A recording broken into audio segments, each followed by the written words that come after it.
guys, it's Inkeater, and yeah, totally different setup, and I'm cutting stickers here, and let's just say that Inkdrop said that unless I produce some really fancy schmancy animation, he's not going to be doing, vinyl and music news. So until I do that, you got me. And me trying to kill two birds with one stone, trying to cut out stickers for a Comic-Con that I'm a part of. Anyway, tonight I wanted to talk about soundtracks and how awesome sometimes they can be. I've been listening to a lot of soundtracks while I cut these stickers. Granted, I've been listening to them through my headphones, which I haven't killed them yet. Can we say surprise, surprise? I need to make a video about this, definitely, because I've had these headphones for like 2 years, which is surprising considering I am the headphone killer. If you don't believe me, I've got video proof. Anyway, I've been listening to a lot of soundtracks on my Bluetooth headset through my phone, and I've just been in like soundtrack heaven, where it's like I can listen to the album from beginning to end. And I think we've talked about it in the past, albums that you can listen to like the whole way through without I actually think we talked about, are you a music purist or do you just jump around in terms of albums? But I got curious about soundtracks, and like with soundtracks that are instrumental, do you just jump around or do you just listen to it the whole way through? Because there's some kind of beauty in listening to it the whole way through, and I like to think there's a story, and in most cases there is. I guess that's like the inner band nerd in me.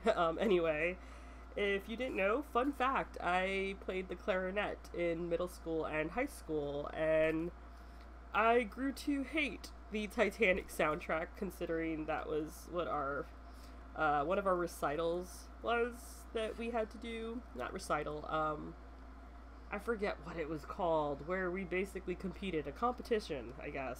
There's a specific word for it. I can't think of it.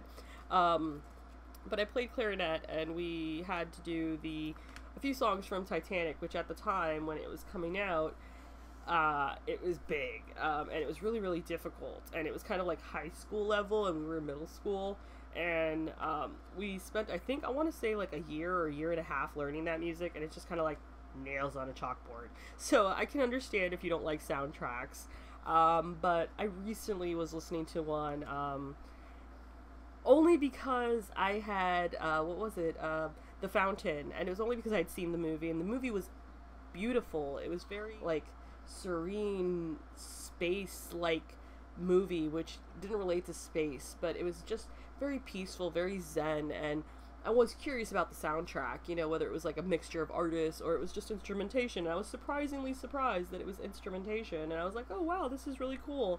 And I've been kind of binging on that, and then kind of venturing a little bit into musicals. Yes, I like musicals.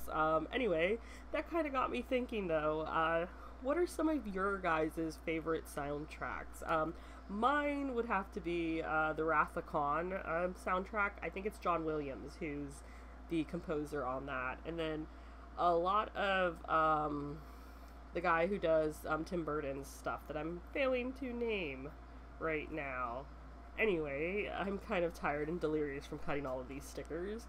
Let me know down in the comments below, what is your favorite soundtrack, and hit the like button if you enjoyed this video. I make vinyl music related videos every Wednesday, whether it's me or Inkdrop.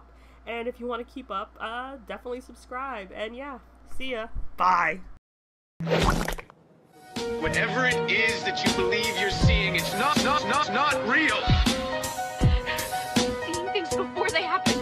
Things are not always what they seem in this place. So you can't take anything for granted.